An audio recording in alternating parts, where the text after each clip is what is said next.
Hola a todos los suscriptores de Canal Red La América Latina. Hoy tenemos una edición especial de entrevistas en Canal Red en la que nos acompaña el expresidente de Colombia y quien fuera secretario general de la UNASUR, Ernesto Samper.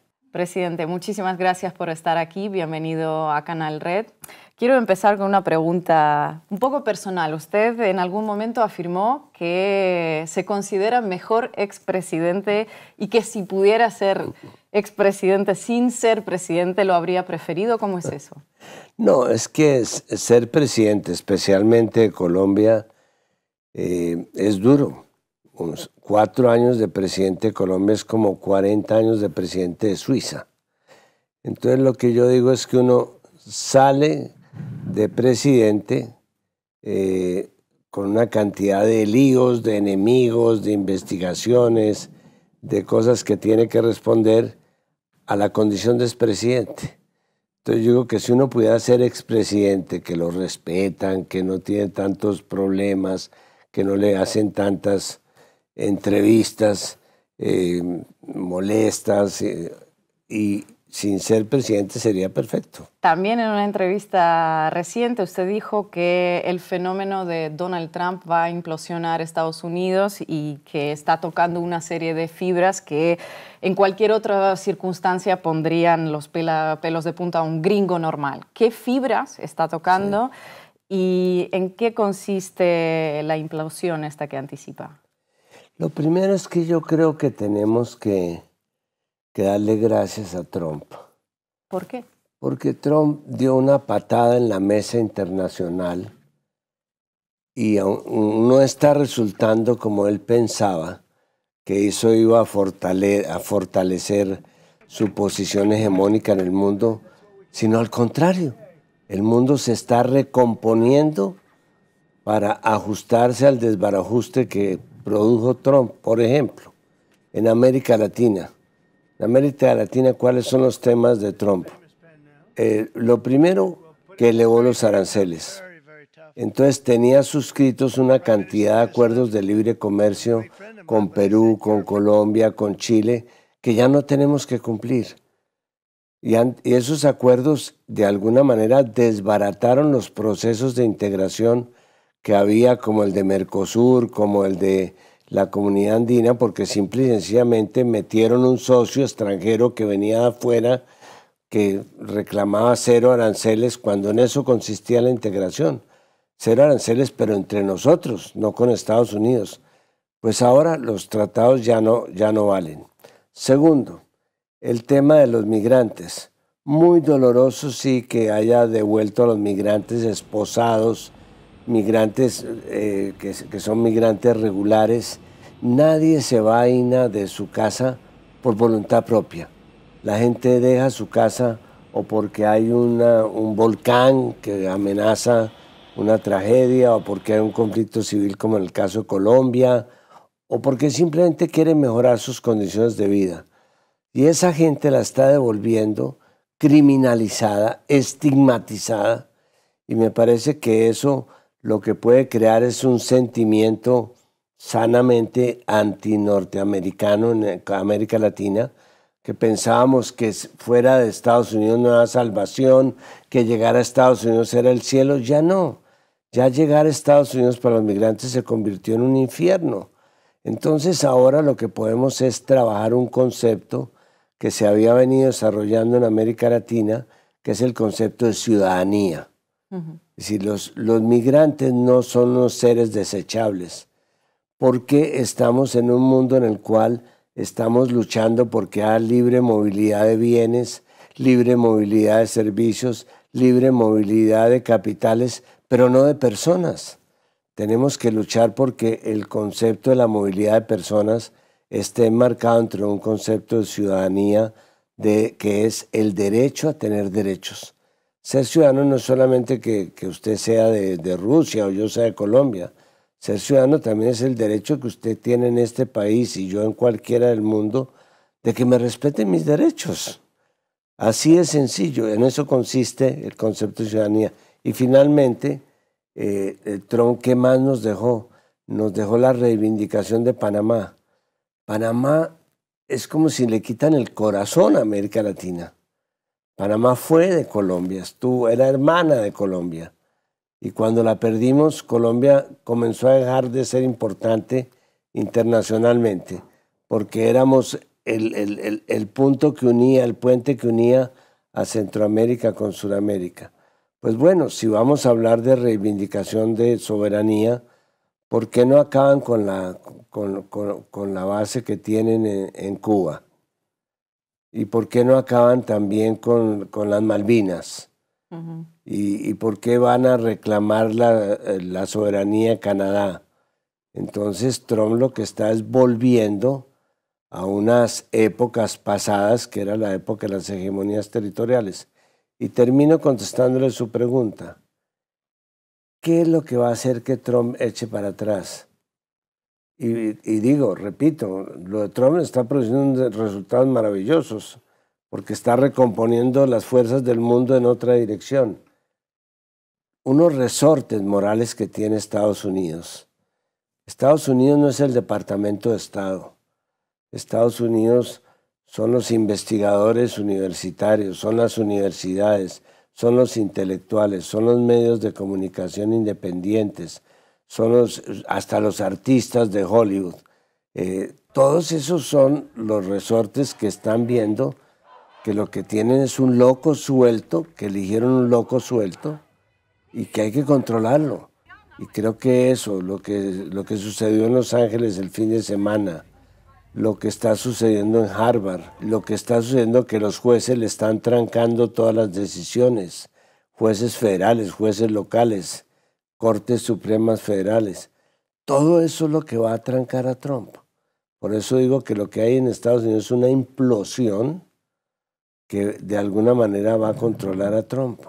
A usted le tocó lidiar con Bill Clinton y más allá de las particularidades que tiene Donald Trump, ¿no? Como dice el loco suelto, ¿cuáles son los puntos de acuerdo y cuáles son las diferencias entre las administraciones republicanas y los demócratas en relación a la política internacional, por ejemplo? Porque una lo analiza así en el tiempo y ve que pues, las políticas injerencistas, por ejemplo, están a la orden del día. Eso me hace recordar una anécdota de Raúl Castro, con el cual algún día que fui a visitarlo, lo acaba de llamar Obama y le había dicho, mira Raúl, para que el convenio de normalización, porque alcanzaron a firmar un convenio de normalización de relaciones que luego desconoció Biden, para que el convenio funcione aquí en Estados Unidos, ¿ustedes por qué no abren otro partido? Pues que haya otro partido, no importa, cualquiera, así sea chiquito, pequeño. Y Raúl Castro le decía, mire, nosotros llevamos 50 años y en 50 años para nosotros no hay ninguna diferencia entre el Partido Republicano y el Partido Demócrata. Todos nos han bloqueado, todos nos han perseguido, todos nos han sacado la ley Helms-Burton. Dijo, pero si ustedes necesitan dos partidos, aquí ya hay dos partidos. El de Fidel, que no quiere que haya ninguna relación con los Estados Unidos, y yo que sí la quiero. Luego aquí hay dos partidos, porque si es en esos términos, ustedes hablan de partido. Entonces, nosotros nos hemos venido acostumbrando a que los Estados Unidos actuaban y siguen actuando como policías del mundo, a través de las sanciones, a través de las desertificaciones. Colombia ha sido víctima, yo fui víctima de esas sanciones. De eso le iba a preguntar. A mí me quitaron la visa, pero no importa, yo no necesito ver al Pato Donald. No me interesa ver al Pato Donald. Pero ¿cómo fue tener a un embajador de Estados Unidos en Bogotá conspirando abiertamente en contra de su gobierno? Dramático, pero fue más dramático que la mitad de la opinión estaba acompañando al embajador de Estados Unidos.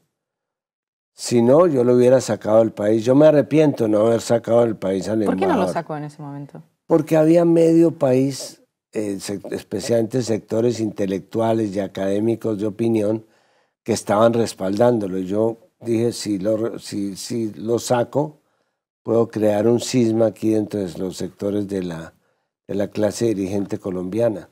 Pero lo he debido sacar. Me arrepiento de no haberlo sacado, de haberlo sacado a tiempo. Ahora, volvamos al tema de las sanciones y de las certificaciones. Estados Unidos se reservó el derecho de ser el dueño de la globalización y dolarizó la globalización. Y ahora que la globalización va de para atrás, también va de para atrás la dolarización. Hoy día el 40% del comercio del mundo ya no se hace en dólares. El solo comercio que están haciendo China y Rusia, ese solo comercio representa el 30% del comercio. O sea que vamos a una desdolarización y a una desglobalización.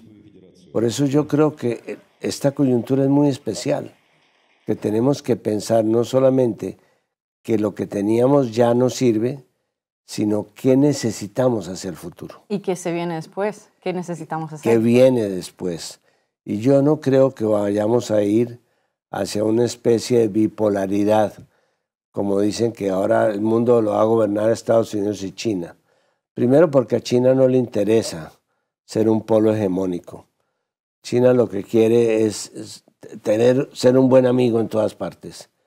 Pero además porque en eso lo que hay es una multipolaridad.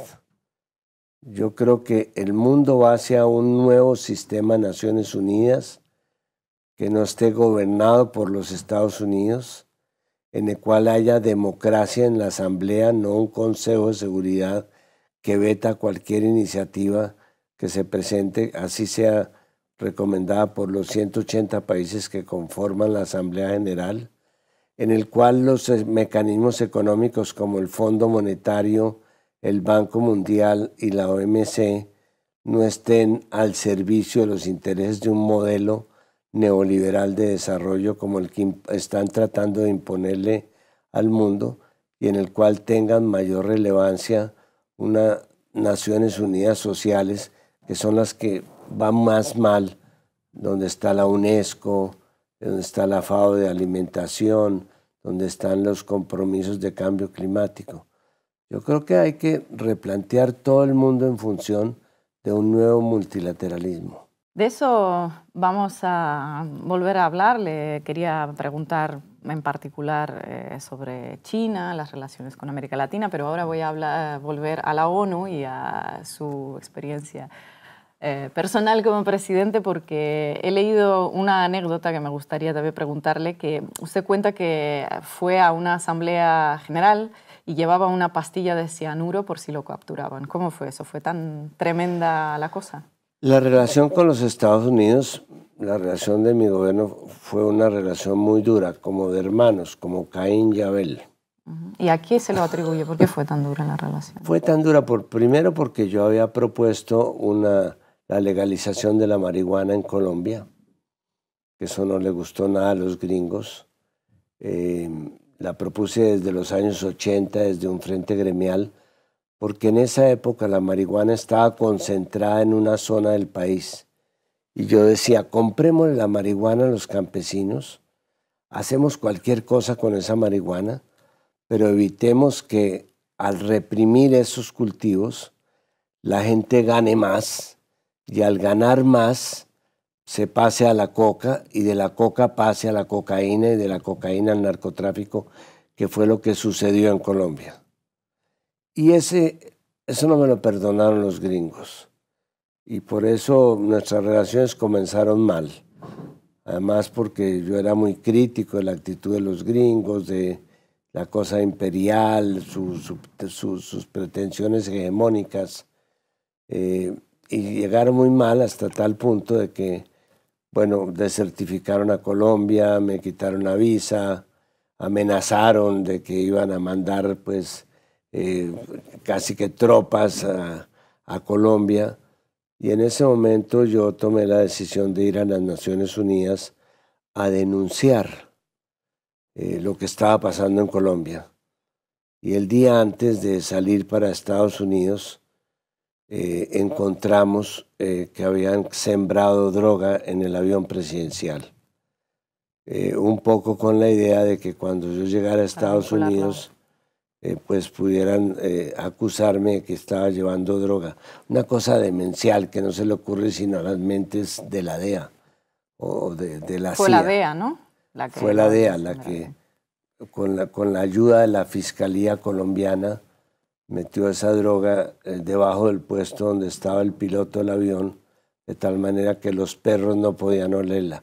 ¿Por qué la encontramos? Porque un mecánico de la Fuerza Aérea Colombiana dijo, le metieron esta droga, la encontramos, y bueno, yo dije, yo voy a ir a Estados Unidos de todas maneras, pero me llevé una pastilla de cianuro, le pedí a mi médico que me preparara una pastilla de cianuro, que llevaba en este bolsillo atrás, porque yo no me iba a dejar coger vivo. Si los Estados Unidos hubieran tratado de aprenderme o cualquier cosa, yo me hubiera tomado la pastilla de cianuro. Prefería estar muerto que apresado con todo lo que ellos estaban armando. Esas cosas de los Estados Unidos son las que le han valido a los Estados Unidos que se ha considerado como el imperio más odiado de la historia. Porque hay imperios simpáticos como el Imperio Romano, pues, que dejó obras de arte, que algo de cultura, civilización. Aún el Imperio Español en América Latina, aunque en el fondo fue una evangelización, de todas maneras hubo una mezcla, hubo una simbiosis cultural, es decir, imperios que tenían como algunos principios éticos. Estados Unidos no tiene, y Trump lo está demostrando. La primera declaración de Trump fue, a Estados Unidos no le importa América Latina. A pesar de lo cual, ya hablaremos de eso, el punto de lanzamiento de la derechización de América Latina hoy día está en Florida. Marco Rubio, ¿no? Marco Rubio, sus adláteres y toda la presencia de Vox, de los partidos de derecha que se van a reunir en Francia esta semana, esos locos de derecha que se están reuniendo, el partido de gobierno de Hungría, el de Polonia, la Meloni, Vox aquí, la Le Pen en Francia, todos ellos están desembarcando en Florida. Y de Florida están tratando de llevar su mensaje de aterrorizamiento.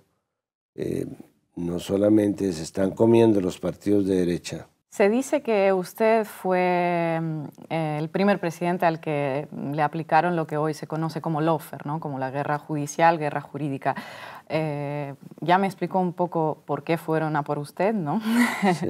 Pero ¿cuál fue el papel de la prensa en esa época que podríamos decir que era pre-internet, ¿no? ¿Cuál fue el papel de la prensa? ¿Cuál fue el papel de los gringos también? Primero, ¿qué es el lawfare? El lawfare es una estrategia que está utilizando la derecha para perseguir líderes progresistas, especialmente en América Latina. ¿En qué consiste?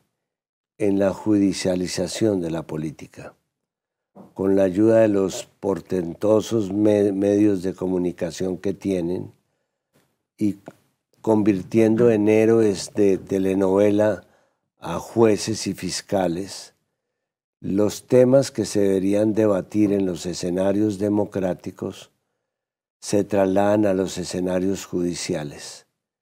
Y entonces los jueces y los fiscales se convierten en actores políticos y comienzan a utilizar el derecho para perseguir a líderes progresistas.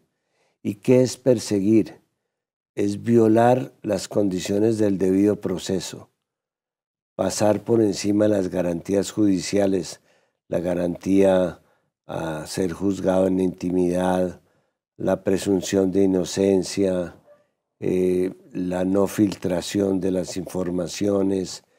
Todo eso lo utilizan para producir no solamente un daño judicial tratando de encauzar a los líderes, como hicieron con Lula, que prácticamente lo secuestraron judicialmente para que él no pudiera aspirar a la presidencia, como están comenzando a hacer con Cristina en Argentina, como hicieron con Rafael Correa, acusándolo de influenciador psíquico para vincularlo a casos de corrupción absolutamente absurdos.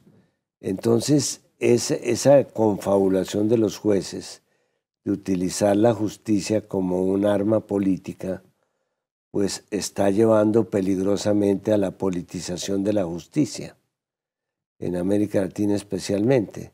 Entonces, en mi caso, fue precisamente un fiscal que aliado con los medios de comunicación, que aliado con los enemigos del gobierno, con las fuerzas de derecha, con algunos paramilitares, porque en Colombia hay que incluir los actores del conflicto, pues crearon una verdadera conspiración para tratar de sacarme del gobierno. No lo consiguieron, pero inauguraron esta política de lawfare, que es la judicialización de la política. A usted también le intentaron hacer el primer golpe parlamentario. Se podría decir que con ustedes se ensayaron todas esas herramientas que luego se han ido extendiendo por la región, Soy precursor, ¿no?, de eso, sí. ¿Cómo logró sobrevivir a todo esto? No, yo creo que el golpe parlamentario más doloroso fue el de Dilma. Hay unos poderes fácticos, repito, que están de alguna manera entorpeciendo el clima de gobernabilidad democrática, no solamente en Brasil, sino en otros países de la región, y que esta influencia negativa sobre las condiciones de gobernabilidad son las que están produciendo formas de desestabilización que para mí tienen la característica de ser unos golpes de Estado pasivos que de alguna manera se van desarrollando lentamente, que van complicando las posibilidades que tienen los gobiernos de manejar las circunstancias. El único cargo que se podía formular contra Dilma Rousseff es que era una mujer inocente. Y por inocente, un grupo de parlamentarios corruptos de Brasil le montaron un caso de corrupción administrativa absurdo, que había trasladado una partida de una escuela a un centro de salud. Es una cosa que todos hacemos cuando vemos la necesidad de salvar niños, pero le montaron un golpe parlamentario porque ella no quiso transigir con los parlamentarios corruptos que había en el Congreso de Brasil. Ese sí fue un golpe parlamentario. Ella tiene un plazo hasta de 180 días de separación temporal del poder para probar su inocencia o para que sea comprobada su culpabilidad. Nosotros creemos que mientras que este proceso sigue adelante, ella sigue ostentando el título de presidente constitucional del país. Y de alguna manera ahora se está hablando de otra forma de golpe, que es el que le pueden estar aplicando a Gustavo Petro, que es debilitar las condiciones de gobernabilidad. Tumbar las reformas, por ejemplo. Tumbar las reformas, pero además comprometerlo a él en episodios de corrupción, a la familia, vincular a la familia, producirle un daño reputacional, cuestionarle los intentos que tiene de avanzar. Todo eso crea una especie de golpes pasivos, porque no son los militares que llegan por la noche y lo sacan en pijama y lo mandan a otro país, que eran los golpes que se utilizaban en América Latina en los años 60, sino es irle debilitando las posibilidades de gobernar. Eso es una manera, un golpe de Estado a plazos, digamos.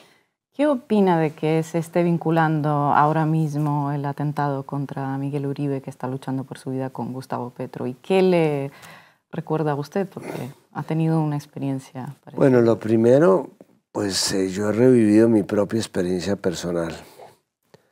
Hace más de 35 años, cuando yo tenía la misma edad que hoy día tiene Miguel Uribe Turbay, y también era senador de la República, fui víctima de un atentado que me metieron 13 balazos, conjuntamente con otro líder que era José Antequera. Y recientemente, esto sí es una noticia importante para ustedes, la versión era que había sido un sicario contratado por los paramilitares para matar a Antequera, y yo estaba saludando a Antequera, y que fue una sorpresa. Pero lo que se ha venido a establecer recientemente es que fueron los organismos de inteligencia del Estado que protegían a Antequera los que nos dispararon a los dos, con lo cual eso se vuelve ya un crimen de Estado. Yo no me parece buena idea hacer especulaciones o hipótesis sobre quién pudo ser el responsable de estos actos. Entre otras cosas porque estos actos han sido de alguna manera el intento de asesinato de Uribe Turbay ha sido el resultado de la polarización ideológica. El país, Colombia como América Latina, y aquí también en España y en el mundo, estamos todos exasperados, todos enardecidos por este papel que cumplen las redes de enfrentar con un lenguaje ofensivo, agresivo, violento, de enfrentar todos los días y con emociones negativas y con miedos e insultos y calumnias. Esto no para, es una polarización ideológica que convierte la política en un juego de supervivencia. Y ya no hay candidatos democráticos o candidatos alternativos, lo que hay son el candidato de un extremo contra el candidato de otro extremo. Y a ver quién gana en eso, como una especie de pulso de boxeo. Pero ya no hay alternativas. Es decir, antes estábamos jugando en una cancha de fútbol, con partidos, con equipos, cada equipo con sus responsabilidades, con unos árbitros, con unas reglas, con unos hinchas que podían estar a favor o en contra. Y hoy día la política la estamos reduciendo a una especie de juego de basquetbol, en que son canastas que se meten y se salen, y sin que haya realmente posibilidad de tomar una decisión racional sobre uno u otro, ¿no? Yo creo que ese es lo peor que le está pasando a la política en el mundo. La estamos llevando a una polarización de la cual es difícil salir sin violencia. Ya en Colombia se nota, ¿no? Por eso le pregunté por este intento de asesinato, porque la derecha, ciertos sectores mediáticos parecen tener la respuesta clarísima. Pero lo curioso, Ina, es que hacía 35 años no se producía un asesinato por razones políticas electorales. Por supuesto, hemos tenido muchos asesinatos y muy dolorosos, de líderes sociales, de soldados, de policías en medio del conflicto. Pero curiosamente, desde hace 35 años, la campaña que a mí me llevó a la presidencia, en la anterior, pues, mataron 4 de 6 candidatos que estábamos. Y los mataron fuerzas aliadas con el narcotráfico, con Pablo Medellín, con Pablo Escobar, aliadas con los paramilitares. Pero, ¿qué ha pasado en el país para que se vuelva a producir ese hecho que puede desencadenar otros hechos? Como que haya otros sectores que quieran también cobrar sus víctimas. Por eso hay que tener mucho cuidado en no hacer juicios tempranos ni aventurar hipótesis, dejar que las autoridades procedan a hacer las investigaciones correspondientes, darle garantías a todos los partidos políticos para que puedan seguir haciendo política y hacer justicia rápidamente, pero sin hacer prejuicios. Presidente, vamos ahora al tema de la integración latinoamericana, que no puedo no hablarlo con usted porque le tocó presidir la UNASUR entre los años 2014 y 2017. Esta organización vivió pues, su momento de auge, pero a lo largo de estos años ha ido perdiendo su protagonismo. ¿Cuál cree que fue la causa del retroceso? Es una muy buena pregunta.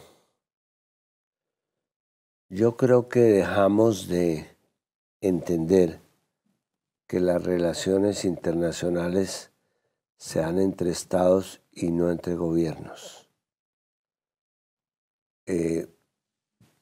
Lo que acabó con UNASUR es que bajamos las relaciones internacionales a los gobiernos. A lo personal. ¿No? A lo ideológico. Y entonces los gobiernos de derecha se retiraron de UNASUR y los gobiernos de izquierda se quedaron con UNASUR y no entendimos que las relaciones entre, por decir casos extremos, entre Venezuela y Ecuador no son entre Noboa y Maduro, ni entre Maduro y Lula, o entre Petro y el mismo Milei. Se renunció a la diplomacia profesional. Pasamos de la diplomacia internacional a la diplomacia ideológica. Y es que yo no podía tener relaciones internacionales sino con una persona cuyo gobierno tenía el mismo signo ideológico. Y eso nos desbarató porque se formó Prosur, que era una especie de club de amigos de la derecha, sintonizados con Estados Unidos, tanto que el señor Pompeo, que era el jefe de secretario de Estado, vino a inaugurar a Prosur, en la cual están los gobiernos de derecha latinoamericanos, pues suramericanos. Y eso, a mi juicio, fue lo que reventó la integración. Nunca, Ina, habíamos estado tan desintegrados como hoy, y nunca había sido tan necesaria la integración como ahora. Hay una cifra que a mí me conmueve. La América Latina tuvo el 32% de las muertes por COVID en el mundo y somos el 8% de la población. Tuvimos 4 veces más muertes que lo que teníamos de población. Claro, ahí influyeron fenómenos que golpearon a todos los países en desarrollo, como que aquí en Europa y en Estados Unidos fueron tremendamente avaros y austeros con las vacunas. Ya, pero Cuba tuvo su vacuna y claro. Cuba tuvo su vacuna y no se la dejaron ni siquiera vender. Hoy día no la dejan importar ni siquiera materias primas.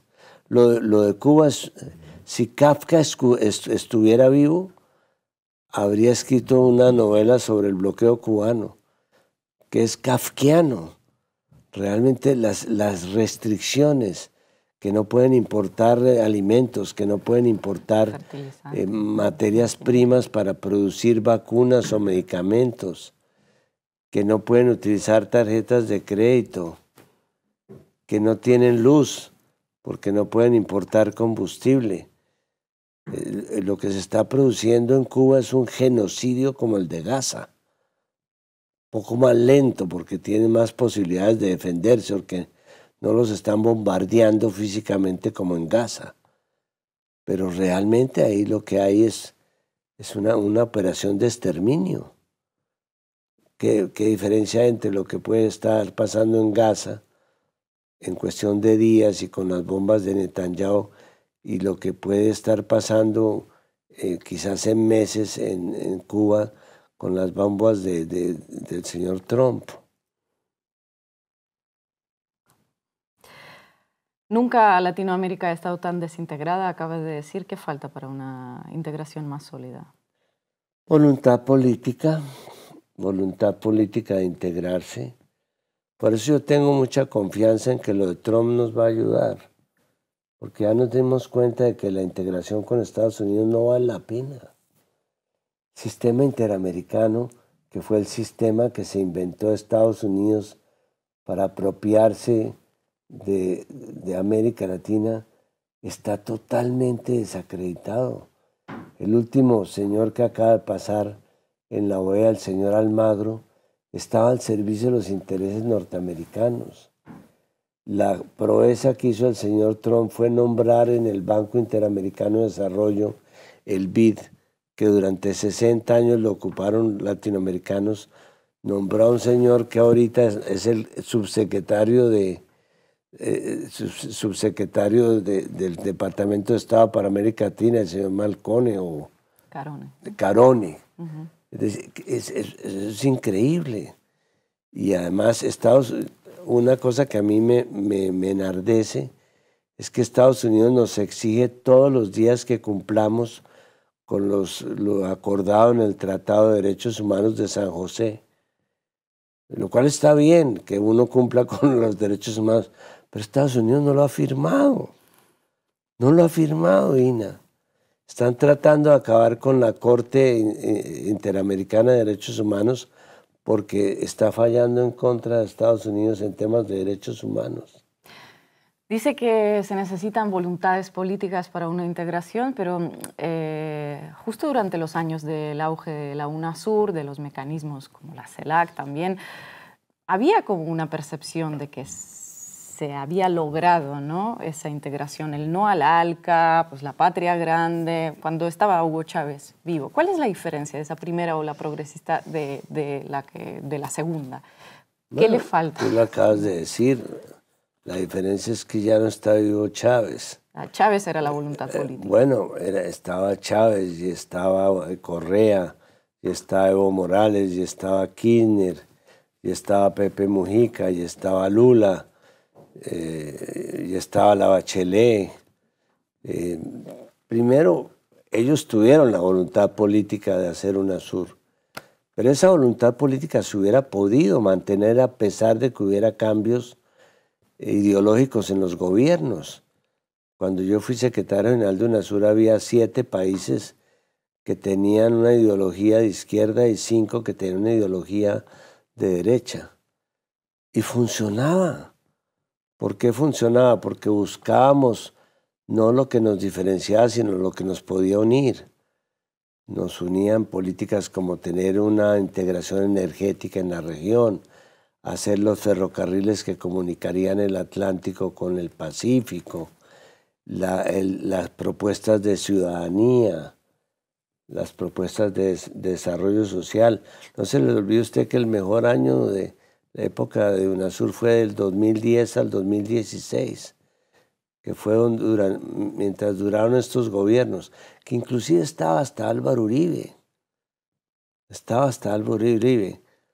¿Y qué pasó entonces? Que cambiamos de modelo de desarrollo. Durante esos 10 años bajamos el número de pobres como en 90 millones de personas. ¿Por qué? Porque todos los gobiernos estaban aplicando programas de inclusión social.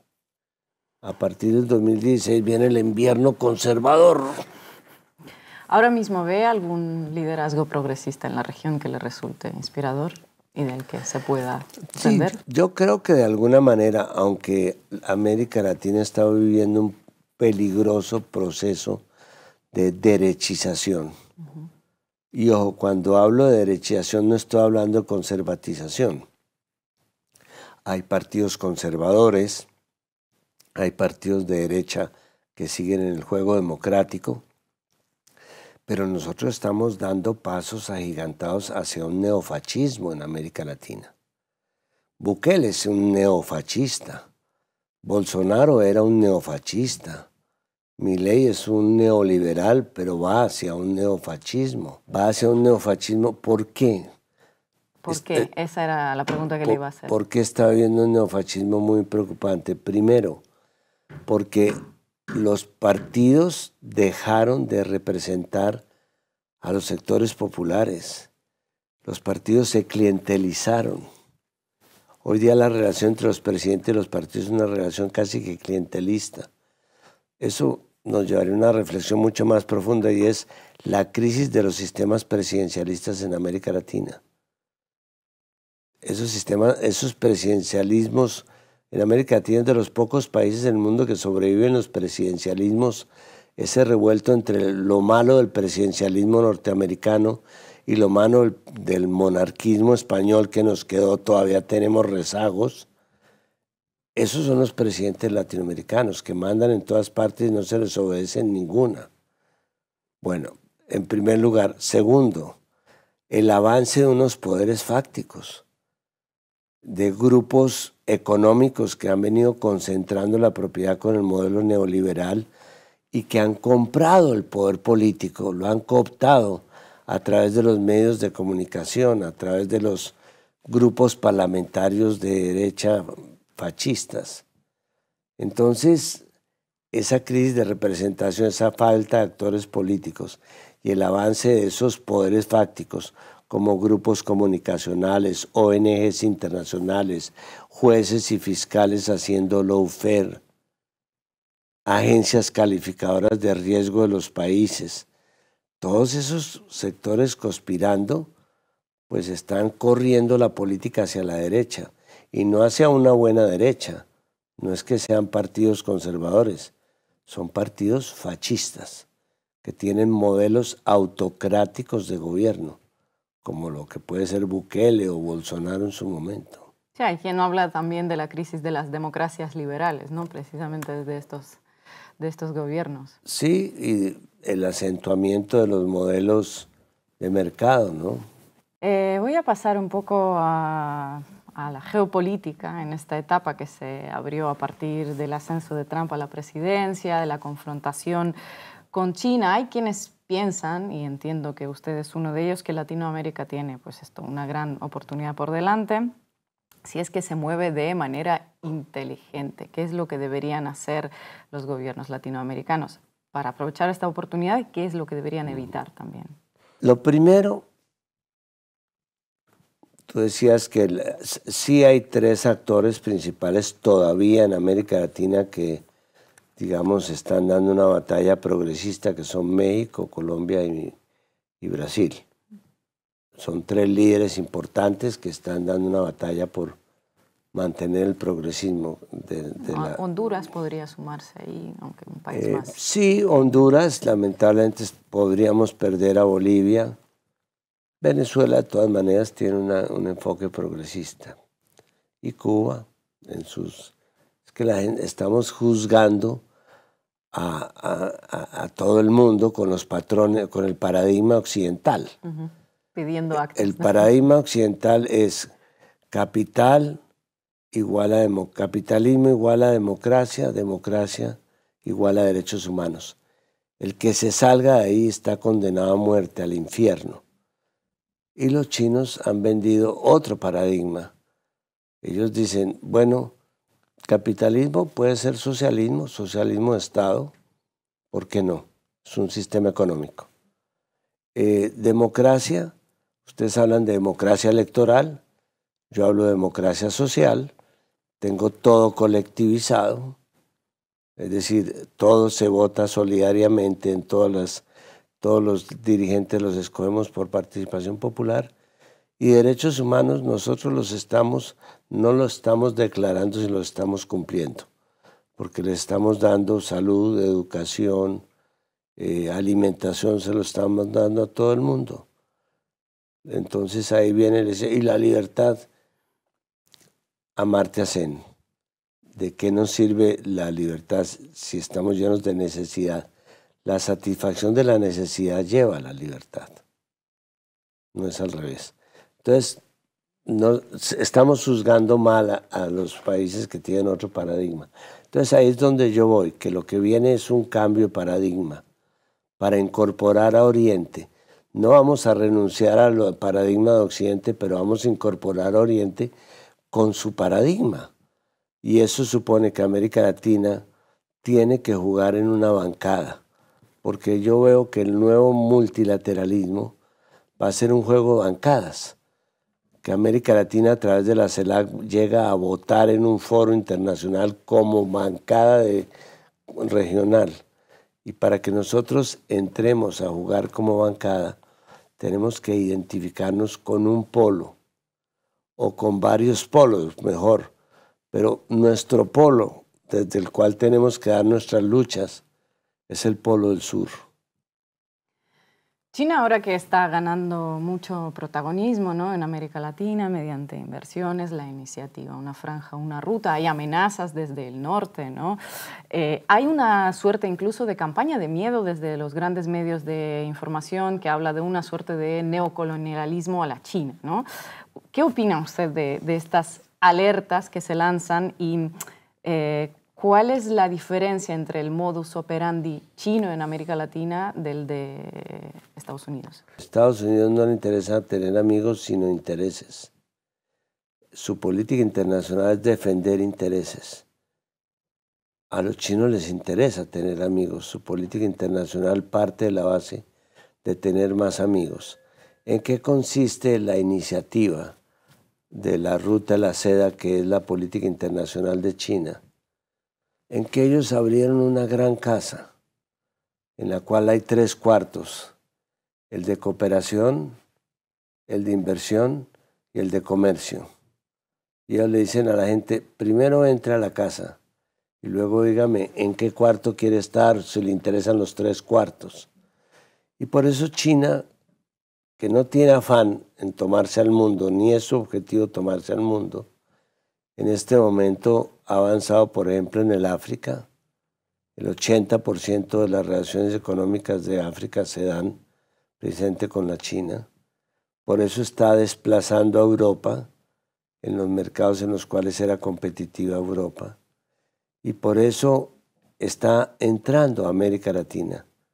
Hoy día la China es el primer inversor en América Latina en los últimos años, ya pasó a Estados Unidos, y tiene una relación no solamente comercial, sino cultural muy importante con América Latina. Donald Trump también está amenazando abiertamente a América Latina si se abre a un mundo multipolar. Acabamos de hablar un poco de la multipolaridad, de que dice que se va a hundir a todos si se integran en el BRICS. ¿Cómo se responde a esto? Yo no sé qué pretendía Donald Trump con lo que está haciendo, pero repito, tenemos mucho que agradecerle a Trump porque las cosas no están resultando como él preveía, sino exactamente al revés. Y lo que el mundo necesitaba era ponerse al revés de lo que pensaba Trump para volver a existir. Y si aprovechamos este momento, por ejemplo, el caso de Europa. Europa está a la deriva. A Europa le han caído como las plagas de Egipto en los últimos 5 años. Primero, se le cambió todo su balance energético con el tema de Rusia. Segundo, se le cambió toda su estrategia defensiva con el tema de Ucrania, pero sobre todo con la renuncia, prácticamente la renuncia de Trump a seguir perteneciendo gratis al club de la OTAN. Y tercero, porque es claro que perdió la carrera, está perdiendo la carrera tecnológica. De 50 empresas tecnológicas que hay en el mundo, según el informe Draghi, que es muy interesante sobre lo que está pasando aquí, solamente hay 4 europeas. Ahora, ¿quiere eso decir que Europa está condenada al olvido, que ya no tiene nada que hacer? No, pero tiene que repensarse. La Europa política no corresponde con la Europa económica. Y hay que entender que la integración económica no lleva a la integración política.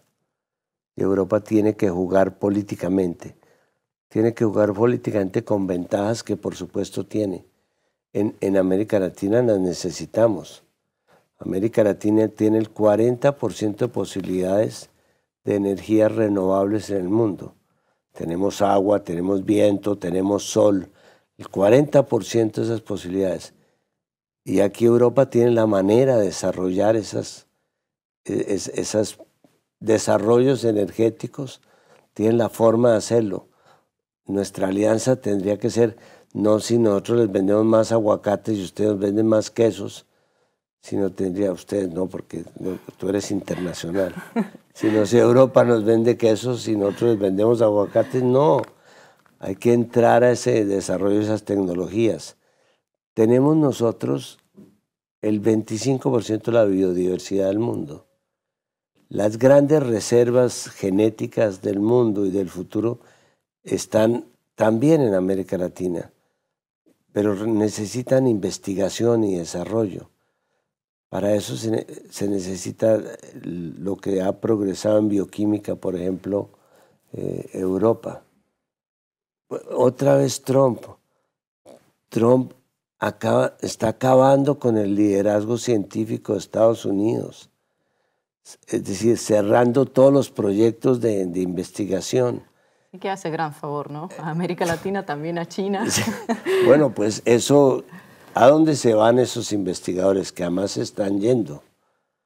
Estados Unidos tenía una cantidad de proyectos de investigación en las universidades que se están prácticamente cerrando porque no tienen recursos. A Europa podría recibir esa ola de científicos, así como los científicos, grandes científicos judíos, alemanes, terminaron en las grandes universidades de Estados Unidos a raíz de la Segunda Guerra. Ahí tenemos ya dos ejemplos de cómo Europa podría volverse a colocar en un papel de liderazgo.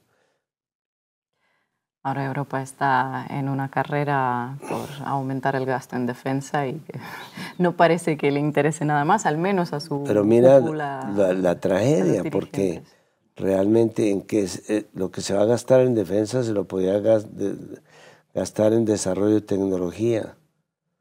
Va a gastar en defensa, va a gastar más en energía. Trump quiere que gaste más en la OTAN.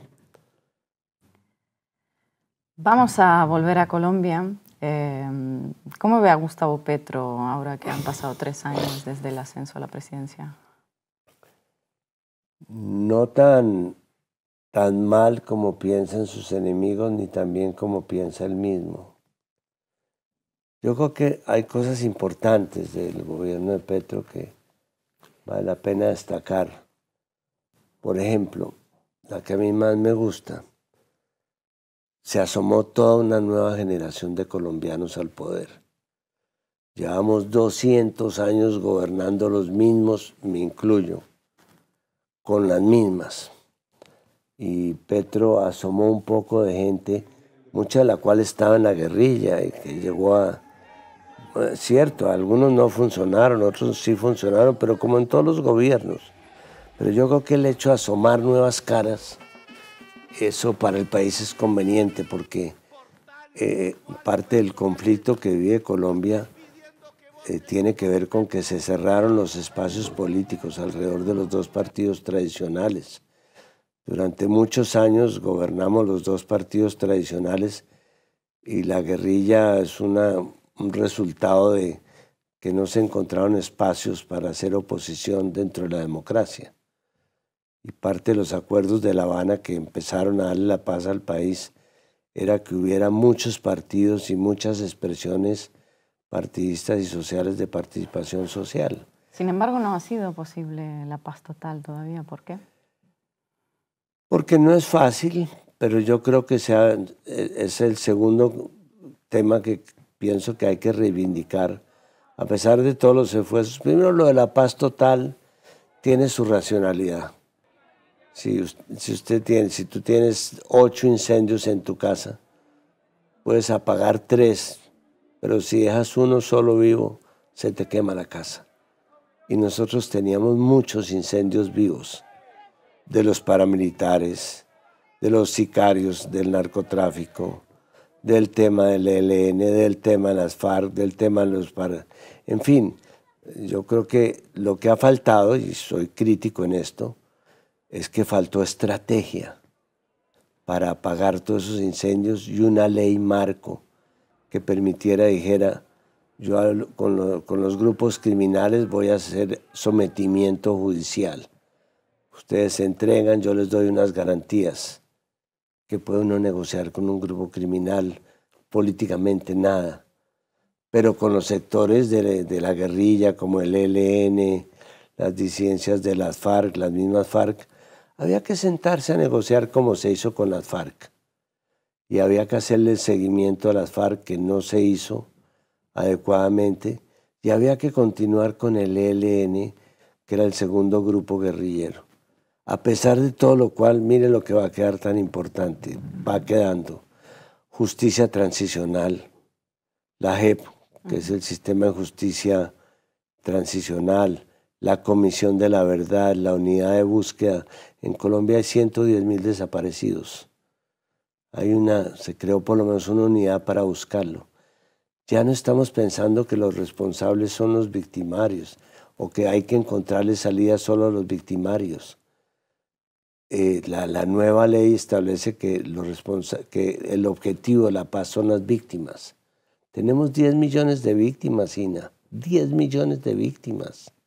Entre desplazados, familias que le secuestraron gente, que le mataron a un soldado.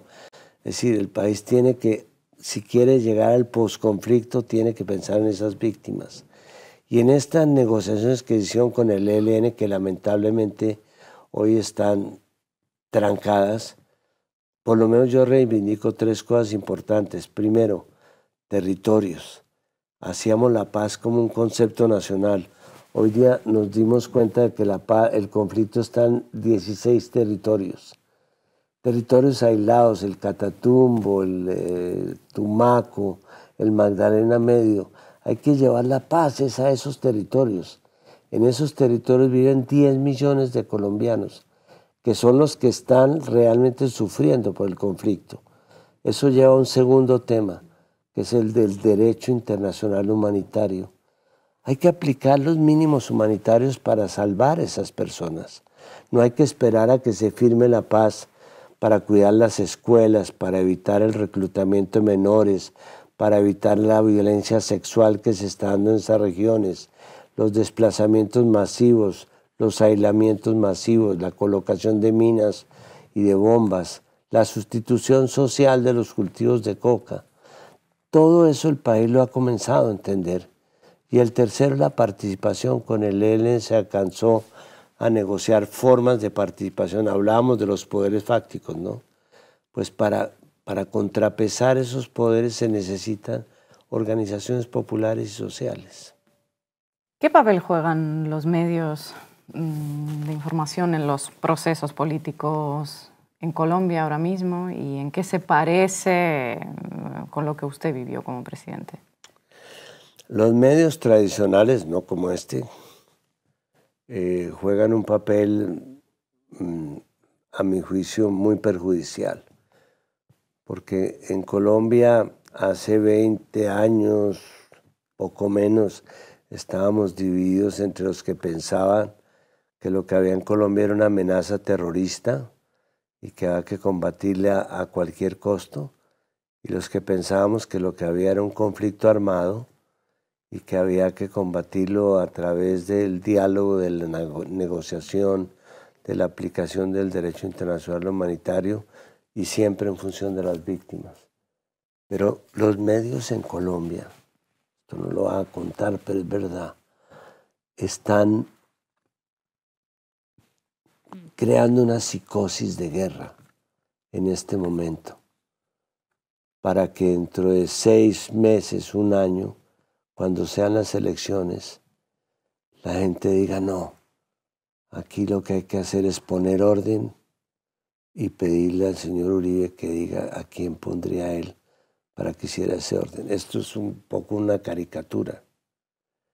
Y yo creo que allá no podemos llegar a que la polarización ideológica nos lleve pues otra vez al dilema de guerra o paz. Yo creo que con todos estos avances que te he contado, el país ya puede decir que la alternativa no es paz o guerra, sino paz o paz. Tenemos que seguir en la paz, tenemos que seguirla buscando. Es difícil. Hay países que se han demorado años en encontrar la paz. Yo creo que en Colombia no es que queramos la paz, sino que la paz es indispensable. Salvo por el caso colombiano, América Latina como región se ha mantenido como zona de paz. ¿Está eso amenazado ahora mismo? Existe inclusive institucionalmente el Acuerdo de Galápagos, que se firmó entre todos los países de Sudamérica, convirtió a Sudamérica en una zona de paz. ¿Qué es una zona de paz? No tenemos armas nucleares, no aceptamos bases militares, pero algo muy importante, Ina, en América Latina tú no encuentras conflictos territoriales, conflictos de fronteras, como los que tú conoces en tu área. No hay conflictos étnicos, ni conflictos de sangre, ni conflictos religiosos. Hay conflictos sociales, sí, evidentemente. y América Latina lamentablemente es la región más desigual del planeta. No somos los más pobres, pero somos los más desiguales. Mayor número de brechas, brecha de mujer-hombre, brecha de campo-ciudad, brecha entre las clases sociales laborales. Pero a pesar de esos conflictos sociales no tenemos unos conflictos por los cuales nos estemos matando. Es más, la comunidad latinoamericana funciona muy bien, relativamente bien. Somos 800 millones de personas que hablamos el mismo lenguaje. Tenemos las mismas raíces y eso ayuda muchísimo para integrarnos. Hay un tema de identidad compartida. Si tú quieres saber qué es América Latina, volvemos a Estados Unidos. Ahí hay 50 o 60 millones de migrantes latinoamericanos que tienen la misma música, comparten comidas, comparten folclore, comparten identidad, hablan el mismo idioma que la población hispanoparlante. Ahí está el futuro, lo que podría llegar a ser una región integrada. Estamos a un año de las elecciones en Colombia. ¿Ve posible una continuidad del proyecto político de Petro? Sí, si logra configurar un frente amplio para las elecciones. A Petro lo apoyaron, primero unos sectores que estaban con él, de lo que podríamos llamar la izquierda tradicional, Partido Comunista, el Polo, etcétera, su Colombia Humana, y lo apoyamos otros sectores que nos consideramos progresistas y tendríamos así, aquí en España seríamos catalogados de socialdemócratas. Si hay la posibilidad de que esos dos sectores se pongan de acuerdo para mantener no una persona, sino un proyecto político progresista, creo que se podría pensar por lo menos en disputar en una segunda vuelta una alternativa progresista. ¿Usted lo apoyaría como hizo? Yo estoy apoyando, de hecho, eso que llamamos espacio socialdemócrata. Si no se logra hacer un acuerdo, veo muy difícil, porque vamos a ir a la polarización nuevamente. Bueno, para terminar, le iba a preguntar sobre el podcast que está grabando con su nieta. Hace poco empezó. ¿Por qué decidió Mira, Ina, yo me senté a escribir mis memorias porque no quería que me pasara lo de García Márquez, que empezó a escribir sus memorias, le vino el Alzheimer y nos perdimos de buena parte de su vida, contada por él mismo, que era una delicia, el primer tomo. Y entonces alguna de mis nietas, que está terminando ciencia política, me dijo, abuelo, pero esas memorias no las va a leer nadie, solamente las van a leer los que les interesa quedar y los que les interesa no quedar. ¿Por qué más bien no haces una cosa como con nuestro lenguaje? Y entonces supe de la existencia de los podcasts. Y entonces dije, bueno, pero ella me dijo, pero no hables de cosas aburridas, de que tú hiciste y no te alabes, y más bien haz relatos de tu vida, como el relato. ¿Cómo fue vivir en el Palacio Presidencial? Sí, ¿no? Hay un capítulo. ¿Cómo vivir en el pero entonces no quise hacer mis memorias cronológicas, porque me parecía demasiado sistemático, sino relatos de mi vida, relatos sobre el amor, relatos sobre Dios, relatos sobre las personas que me ayudaron en la vida, sobre la música en mi vida, es decir, sobre cómo es vivir en palacio, sobre este atentado, la ida a Estados Unidos con el cianuro.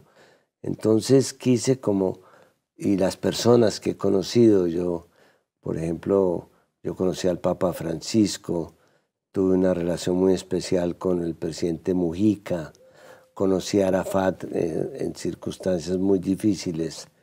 Entonces, lo que estoy haciendo es, yo hago los relatos, escribo lo que me acuerdo y mi nieta lo pone en libreto de podcast. Vamos a dejar un enlace a su podcast en la descripción a esta entrevista. Presidente, muchísimas gracias por su tiempo. Muchas gracias. Y le deseamos muchísima suerte. Y tienen razón los que dijeron que eras muy buena entrevistadora. Muchas gracias a usted. Me ordeñaste todo, sacaste todo. Buenísimo, me alegra. Muy bien. Muchas gracias.